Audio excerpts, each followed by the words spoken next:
Hi guys, namaste. I'm Joe Loftus of Nuit Astrology, and I have a little AstroRant for you today, and it is, when are women going to stop picking on other women? Now, I understand that there are thousands of years of karmic patterning of women not having autonomy, of women not being able to choose who they love or who they marry. They don't get to choose. They haven't been able to choose if they have children or if they don't have children, or how many children they have.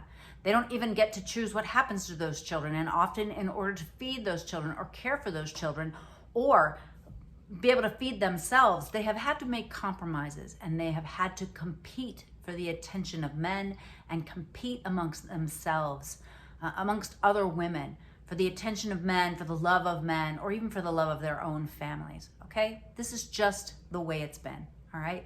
We don't have to debate whether that's true or not, because it's fact. And we don't have to debate whether that influences us, because it does, right? We have deep in our DNA our great grandmother's energies, right? And they live in us. They live in us.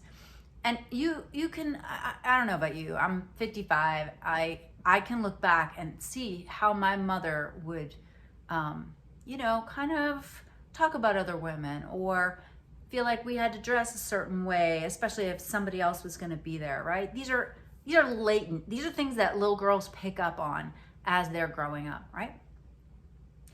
And we are, if you're watching this, more than likely you are blessed enough to be in a position where you can choose who you get to be with. You can choose whether you've had children or not. You get to choose the love of a man, or to stay in a relationship, or to end a relationship, or to end a relationship with toxic family members. You have a choice, right? And this is wondrous and somewhat new, all right? Now, I know there are matriarchal societies back there, and I'm not here to argue history with you. I know just enough to be dangerous as far as historical things, right? I'm not an educated person per se, but I can tell you that I have seen with my own eyes women cutting down other women, women competing with other women, women be the first one to assess a woman. She walks in the room, she's beautiful, she's confident, and all they're doing is comparing themselves to her instead of being like, dang, she's hot, go girl, right? Sometimes I feel like women are getting better about looking after their friends that way and encouraging their friends that way. But quite often, when it comes to another woman who's in the periphery, who's not someone that you know, the automatic thing in your mind or reaction is to view that woman as competition, and to, whether consciously or unconsciously, tear them up in some way. You have seen how in the media, this happens in the media all the time, right?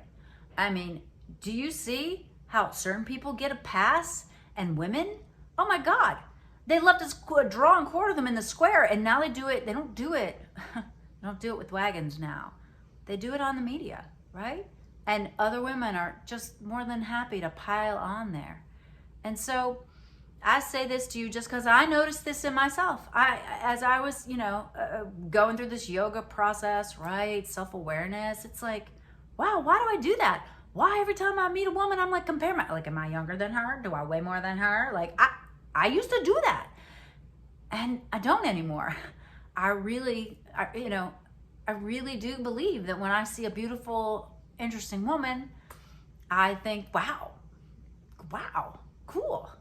I see a woman who's successful. I think, wow, that's amazing. Go for it, right? So, I tell this story maybe because maybe you've seen that in your own soul, or maybe you've seen it amongst women. And let's raise a generation of women and men who don't think that way, right? Who don't have to be puppets to the patterns, right? To consciously root out that part of us that wants to tear someone down just because they're doing great, because they've got something we don't have, right? Is it envy? Is it, what is it? What is that pattern within us that we need to break down in order to move forward spiritually, and also move forward as a culture and as humans, on this planet. All right. Well, I'd love to hear your thoughts. Drop a comment below. Please like, please share if you found this useful, helpful. And thank you for your patience as I astro rant. Namaste. Bye.